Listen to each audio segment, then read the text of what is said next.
레디컬, 데이비드 플랫, 나를 버리는 데서 시작하라. 하나님의 권능에 의지하는 마음가짐의 중요성. 세계 최대의 무슬림 국가 인도네시아에 있는 신학생들에게 말씀을 전한 적이 있었다. 그곳에서는 졸업을 하려면 반드시 이슬람 공동체 안에 교회를 세워야 했다. 그것도 새로 예수를 믿고 세례를 받은 교인이 30명이 넘어야 개척을 인정받을 수 있었다. 메시지가 끝나고 졸업생들이 하나하나 무대에 올라 학위증을 받았다. 겸손하지만 결연한 표정을 하고 있는 젊은 목회자들을 보면서 나는 깊은 감동을 받았다. 모두가 교회 개척이라는 졸업 요건을 충족시킨 용사들이었다. 특히 무슬림 박해자들이 손에 목숨을 잃은 신학생 2명을 위한 묵념 시간은 졸업식 전체를 통틀어 가장 엄숙한 순간이었다. 이 학생들을 만나서 저마다의 사연을 듣게 된 것은 나에게는 대단한 특권이었다. 라덴이란 형제가 먼저 입을 열었다. 이글거리는 눈빛으로 자중을 둘러보며 강렬한 목소리로 이야기했다. 저는 그리스도인이 되기 전에는 싸움꾼이었습니다. 호신술과 유도를 포함해서 상대를 제압하는 기술을 꽤 익혔습니다. 고개를 끄덕이며 속으로 생각했다. 잘못 건드렸다간 큰일 나겠군. 라덴이 말을 이었다. 하루는 예수라는 이름조차 들어본 적이 없는 마을에 가서 복음을 전하게 됐습니다. 어느 집에 들어가 그리스도에 관해 이야기를 하고 있는데 때마침 그 마을에 주술사가 들이닥쳤습니다. 시골 마을에서는 아직도 주술사나 무당들이 저주와 주문 따위를 내세워 공동체 전체를 주무르는 것을 쉽게 볼 수 있다. 주술사가 거칠게 시비를 걸었습니다. 한판 붙어보자는 얘기였습니다. 라덴이 미소를 머금고 말했다. 마음 같아서는 당장이라도 뛰어나가 단숨에 때려 눕히고 싶었습니다. 하지만 문고리를 막 잡는 순간 주님이 싸우지 말라고 말씀하셨습니다. 하나님이 나를 위해 친히 나서시겠다는 겁니다. 라덴은 밖으로 나갔습니다. 의자 하나를 가져다 주술사를 정면에 놓고 앉으며 말했다. 나는 손가락 하나 까딱하지 않겠소. 하나님이 날 대신해서 싸우실 거요. 과연 무슨 일이 일어났을까? 라덴은 당시의 상황을 이렇게 설명했다. 그 주술사가 대꾸를 하려고 입을 달싹이는 순간 갑자기 컥컥 대기 시작했습니다. 기도가 막혀서 숨조차 제대로 쉬지 못하더군요. 급작스레 벌어진 사태에 사람들이 몰려들었습니다. 채 몇 분이 지나지 않아 주술사는 바닥을 구르다 숨지고 말았습니다. 온 동네 사람들이 그 장면을 똑똑히 지켜보았다. 라덴은 고백했다. 난생 처음 당하는 일이라 뭘 어찌해야 좋을지 모르겠더군요. 퍼뜩 지금이야말로 복음을 전하기에 더없이 좋은 기회다라는 생각이 머리를 스쳤습니다. 그래서 예수님을 소개했습니다. 그날 수많은 마을 사람들이 그리스도를 믿기로 결단했습니다. 교회 성장을 돕는 방법으로 이 사연을 소개하는 것은 아니다. 복음을 선포할 때마다 누군가 죽어나가야 한다면 그것은 최상의 방법이 아닐 것이다. 하지만 라덴의 이야기는 2000년 전 그리스도인들이 예수님의 이름을 선포할 때마다 일어났던 사건들을 기억에서 상기시켜준다. 눈먼 이들이 보았고 다리를 절던 이들이 멀쩡하게 걸었으며 죽었던 이들이 벌떡 일어났다. 예수님의 이름에는 악한 영을 내쫓고 하나님을 향한 마음을 더할 나위 없이 굳세게 다져주는 능력이 있다. 그로부터 2000년이란 세월이 흐른 지금도 주님의 이름에 담긴 권세는 여전히 막강하다. 그 권능을 신뢰하느냐 그렇지 않느냐 하는 것이 관건일 뿐이다. 문제는 현대문화가 살아가는데 우리들이 중요한 고비마다 주님 대신 자신의 능력을 신뢰해야 할 것만 같은 유혹을 받는다는 점이다. 그러므로 오직 하나님만이 주실 수 있는 능력에 전폭적으로 의지하며 전심으로 갈구하는 마음가짐이야말로 오늘을 사는 그리스도인들이 당면한 커다란 도전이 아닐 수 없다. 아메리칸 드림의 교묘한 함정. 물질적인 번영을 추구하는 현대인의 꿈과 야심은 예수님의 부르심이나 복음의 핵심과는 너무나도 동떨어져 있다. 하나님의 권능에 의지하는 자세와 자신의 능력을 믿는 태도를 대조해보면 그 차이가 한결 두드러진다. 우리 시대의 문화는 하면 된다고 가르친다. 독창성과 상상력, 혁신적인 사고방식을 결합하고 거기에 기술과 노력을 보태면 못할 일이 없다고 주장한다. 어떤 학위도 딸 수 있고 무슨 사업이든 시작할 수 있고 사다리 꼭대기까지 기어오를 수 있으며 상이란 상은 다 받을 수 있고 까마득한 목표도 성취할 수 있다는 것이다. 제임스 애덤스는 1931년에 아메리칸 드림이라는 말을 처음으로 사용하면서 그 의미를 남자든 여자든 누구나 타고난 재능을 충만하게 실현할 수 있으며 그 사람의 출생이나 지위에 상관없이 사람된 자체로서 대접받는 것이라고 정의했다. 언뜻 보면 문제될 것이 전혀 없다. 큰 꿈을 꾸면서 열심히 노력하는 것이 잘못일 리가 없겠는가. 큰 목표를 추구할 자유는 오히려 높이 평가되고 확실하게 보장해 주어야 할 덕목이다. 그러나 아메리칸 드림의 이면에는 위험스러운 추정이 깔려 있다. 따라서 주의를 기울이지 않으면 자신도 모르는 사이에 영혼을 죽이는 목표를 받아들일 수 있으며 조심하지 않으면 그 길에 앞장서게 될지도 모른다. 아메리칸 드림을 통해서 무의식적으로 받아들이게 되는 위험스러운 가정 가운데 하나는 인간의 가장 큰 자산은 재능이라는 생각이다. 아메리칸 드림은 자신을 믿고 의지해서 무엇인가를 이루고 간다는 개념을 무척이나 소중하게 생각하며 대중들 역시 그런 사고에 쉽게 매료된다. 하지만 복음의 우선순위는 다르다. 복음은 자신을 죽이고 하나님을 믿으며 그분의 권능에 의지하라고 주문한다. 인간이란 하나님을 떠나 독자적으로 의미 있는 일을 할 능력이 전혀 없는 존재임을 복음을 통해 직면하게 하시는 것이다. 나는 포도나무요, 너희는 가지라. 그가 내 안에, 내가 그 안에 거하면 사람이 열매를 많이 맺나니 나를 떠나서는 너희가 아무것도 할 수 없음이라는 말씀의 속뜻이 거기에 있다. 하지만 그보다 더 중요한 것은 아메리칸 드림을 쫓는 과정에서 빠지기 십상인 교묘하고도 치명적인 함정이다. 제 힘으로 목표를 달성하게 되면 누구든 자신에게 영광을 돌리기 쉽다. 애덤스의 말을 빌자면 개인이 성취한 것으로 인정받게 되는 셈이다. 아메리칸 드림은 인간의 존재와 능력을 중요하게 생각한다. 바로 그 지점에서 복음과 아메리칸 드림은 명확하고도 결정적으로 충돌한다.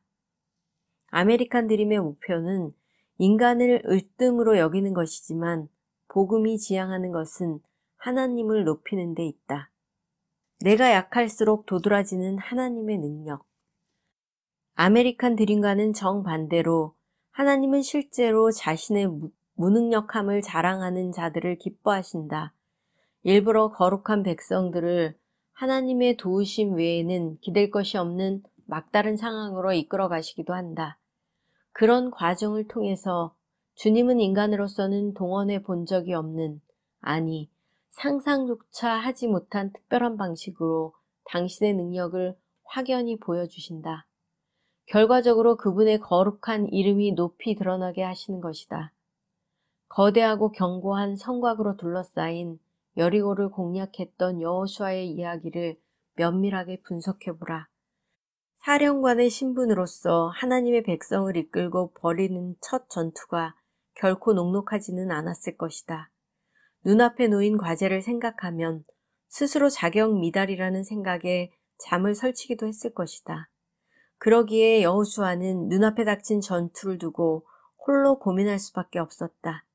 그런데 불쑥 하나님이 나타나셔서 싸움에서 이기게 해주실 뿐만 아니라 구체적인 전술까지 알려주겠다고 약속하셨다. 여호수아는 귀를 쫑긋 세우고 다음 말씀을 기다리며 생각했을 것이다. 어떤 작전일까? 정면 공격일까? 일종의 기만 전술일까? 아니면 겹겹이 포위해서 보급을 끓는 전략일까? 그런데 하나님은 이렇게 말씀하셨다. 너희 모든 군사는 그 성을 둘러 성 주위를 매일 한 번씩 돌되 엿새 동안 그리하라. 제사장 7은 7양각 나팔을 잡고 언약궤 앞에서 나아갈 것이요 7째 날에는 그 성을 7번 돌며 그 제사장들은 나팔을 불 것이며 제사장들이 양각 나팔을 길게 불어 그 나팔 소리가 너희에게 들릴 때에는 백성들이 다 큰 소리로 외쳐 부를 것이라. 그리하면 그 성벽이 무너져 내리리니 백성은 각기 앞으로 올라갈지니라. 우리가 만약 여호수아의 입장이었다면 어떤 생각이 들었겠는가? 솔직히 말해보라. 괴상하지 않은가? 그의 처지라면 누구라도 다른 방안은 없는지 물었을 것이다. 약속의 땅에 들어서서 첫 번째 도시를 공략하는데 주님은 왜 그런 작전을 제시하셨을까? 하나님이 행하신 일을 똑바로 보라. 오직 주님만 영광을 받으실 수 있도록 백성들의 싸움을 손수 지휘하셨다. 여호수아 6장을 끝까지 읽으면 이스라엘 군대가 하나님의 전략에 따라 여리고 성을 정복하는 과정을 따라갈 수 있다. 눈에 보이지 않는 부분에까지 주의를 기울이라. 백성들이 나팔수들에게 달려가서 오늘 대단한 일을 했다고 칭찬하는 것을 보았는가?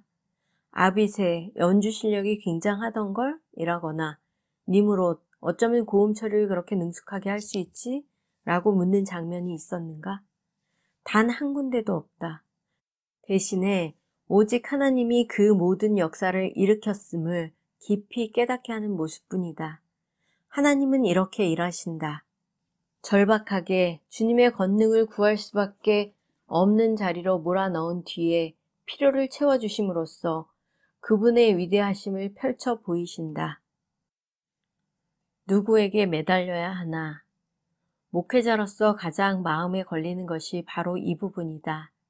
하나님으로부터 오는 능력을 거의 필요로 하지 않는 교회 운영 계획과 전략, 수단과 방법들을 생산하는 시스템이 일부분으로 되어 있기 때문이다. 그러나 목회자들만 이런 모습을 보이는 것은 아니다.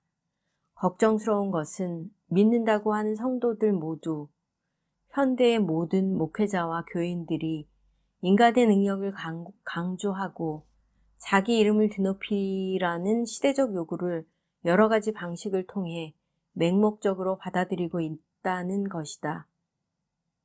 창의적인 목회자를 중심으로 성공적인 직장인들과 비즈니스맨, 재주 있는 기업가와 열심히 일하는 참모들, 상황 판단이 빠른 원로들과 이상적인 사고를 하는 학생들이 힘을 합쳐 성공적인 교회를 가꿔내는 데 필요한 조건들을 꼽아보라. 오늘날의 문화를 감안하면 반드시 하나님의 권능에 힘입어야 사람들의 관심을 끌어모을 수 있는 것은 분명히 아니다. 인간이 만들어낼 수 있는 몇 가지 핵심 요소만 갖추면 충분히 가능한 일이다. 우선 멋진 퍼포먼스가 필요하다. 흥미거리를 쫓는 현대 문화의 특성상 군중을 사로잡을 만한 스타가 있어야 한다. 카리스마 넘치는 전달자가 없다면 비참한 종말을 피할 수 없다.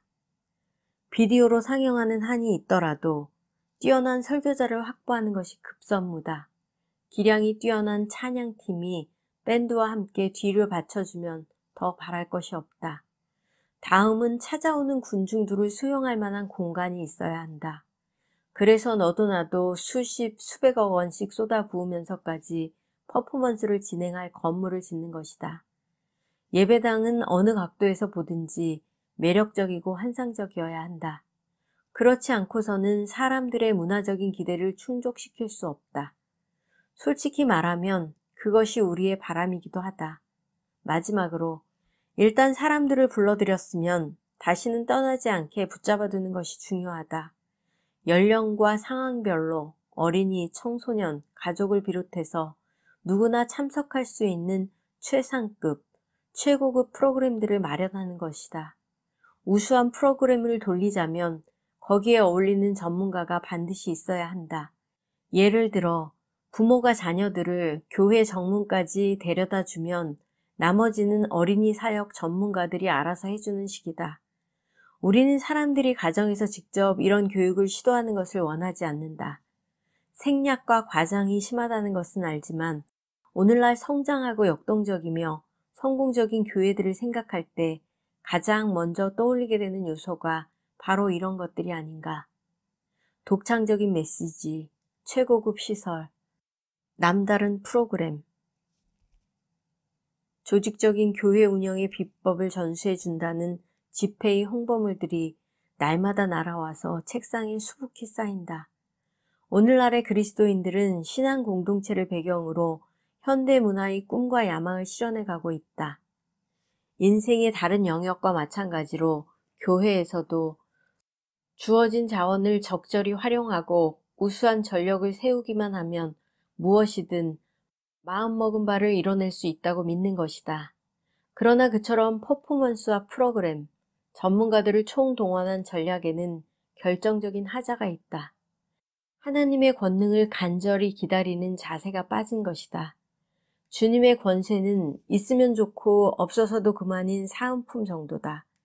개인적으로는 지금 이끌고 있는 교회가 하나님의 거룩한 영이 그 안에 존재하지 않는다는 사실을 새카맣게 모른 채 여러 가지 활동들을 매끄럽게 효과적으로 더 나아가 아주 성공적으로 전개해 나가게 될까봐 겁이 난다. 우리는 쉽게 자신을 속일 수 있다. 겉으로 많은 사람들이 무리지어 앉은 것을 보고 공동체 가운데 영적인 생명이 살아 움직이고 있다고 착각하는 것이다.